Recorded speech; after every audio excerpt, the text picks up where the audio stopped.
Então, para provar ao público judaico que Jesus é o Messias, Mateus faz larga citação do Antigo Testamento.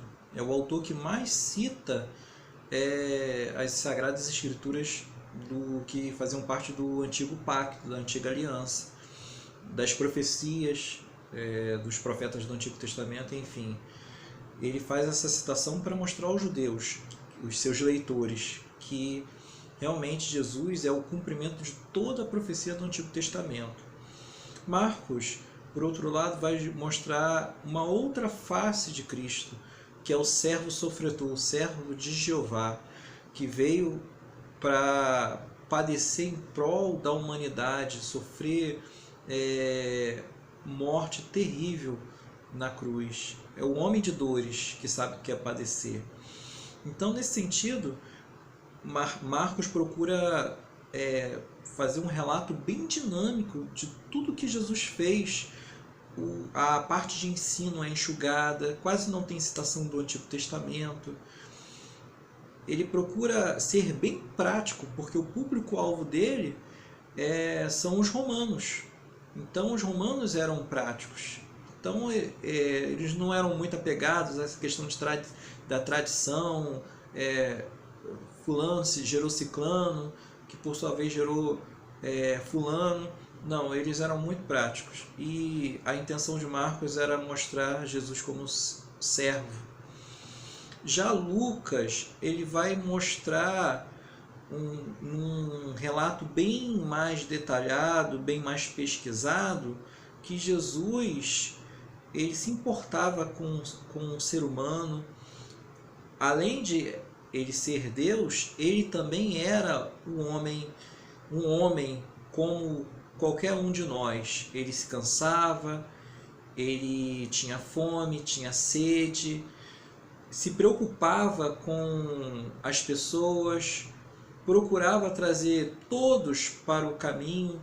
Então, a visão de Lucas é de vincular Deus, né, o Deus eterno, também na pessoa de um homem, que é Jesus de Nazaré.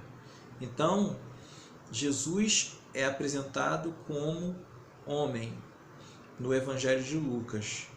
Já no Evangelho de João, João mostra Jesus como Deus. Deus é uma trindade, é Pai, Filho e Espírito Santo. Não confunda com outras religiões que são três deuses. Não são três deuses.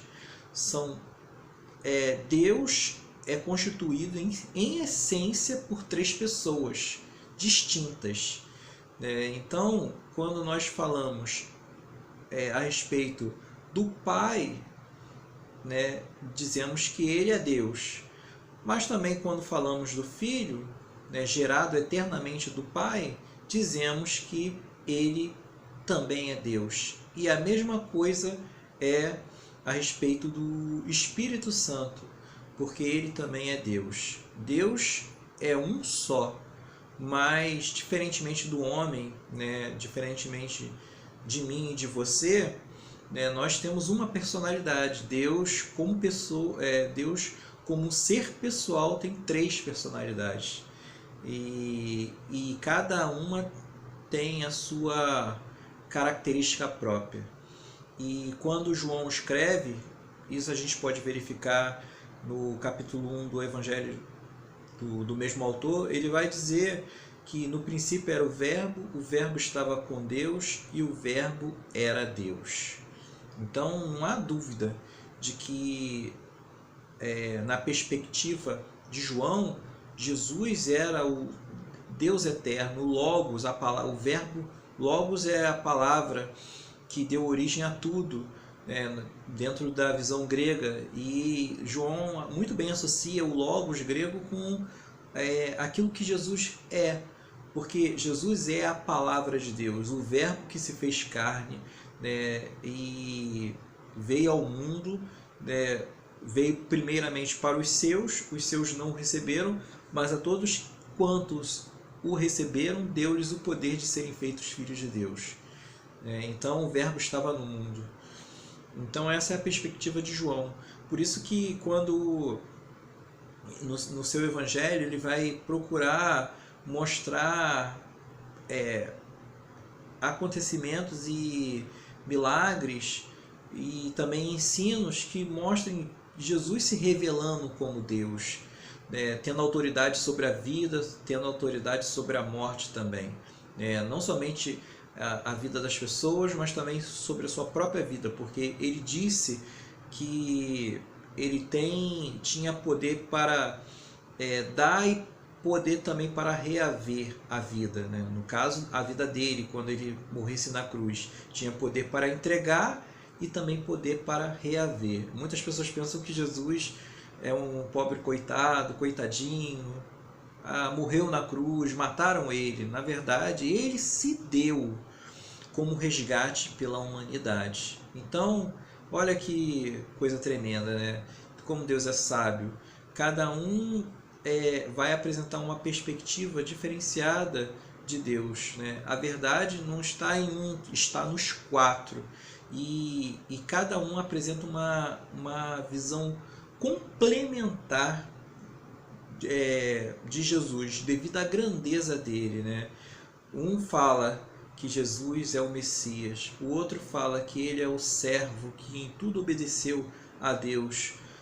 O outro evangelista, Lucas, vai falar que ele é o homem perfeito, né? E também João vai falar que ele é o eterno Logos de Deus, o próprio Deus, né, que se fez carne e habitou entre nós. Que coisa tremenda! E engraçado que eles, cada um trabalhando na sua perspectiva, na sabedoria infinita de Deus, a gente pode se identificar com cada um, né, desses evangelistas. Tem uns que se identificam com Marcos, outros se identificam com Mateus, outros com João, outros com Lucas, e Deus é muito sábio nesse sentido, né? Por isso que ele apresenta uma visão de 4 dimensões a respeito de Jesus de Nazaré. Uma outra coisa também relacionada aos evangelhos, em termos de semelhanças e de diferenças quanto a biografias, de fato, os evangelhos, cada um deles, eles se apresentam como se fossem biografias, mas no sentido estrito da palavra, como nós conhecemos biografia. Uma biografia é um tipo de gênero, né? Gênero é um tipo de texto. Quando um texto é escrito, ele vai se apresentar num formato ao leitor. Então a gente consegue diferenciar uma notícia de jornal de uma biografia. A gente consegue diferenciar uma notícia de jornal de um editorial, uma notícia de jornal de uma poesia de um romance. Então, existem várias formas de se escrever um texto dependendo da intenção do autor. A poesia ela é mais imagética, ela procura criar uma imagem emotiva, desenvolver uma imagem emotiva, uma imagem sonora, uma imagem conceitual no leitor. Quando também o conteúdo é trabalhado de uma forma figurada, quando o Manuel Bandeira vai dizer que retratando uma canção do Nordeste, num poema que ele escreveu sobre evocação do Recife, ele vai dizer: roseira, dá-me uma rosa, craveiro, dá-me um botão, dessas rosas, muitas rosas terá morrido em botão. Ele não está falando de rosa como conhecemos, ele está falando que as crianças, devido às circunstâncias adversas do Nordeste, morrem ainda, né? Morreriam e morrem na flor da idade. Então, a gente consegue diferenciar uma poesia de uma notícia de jornal. Então, são formas de textos diferentes. E voltando à questão da biografia, a biografia, como conhecemos, um formato de texto, né, que é muito divulgado hoje, ela vai ser muito mais detalhista. Os evangelhos não se propõem a ser apresentar uma narrativa minuciosa de tudo que Jesus falou, viveu, né? Pelo contrário, o próprio evangelista João vai dizer que muita coisa Jesus fez, né, diante dos discípulos, mas se todas fossem escritas num livro fossem escritas, ele cria que não haveria mundo para caber tantos livros, né? Então não caberiam os livros que fossem escritos no mundo.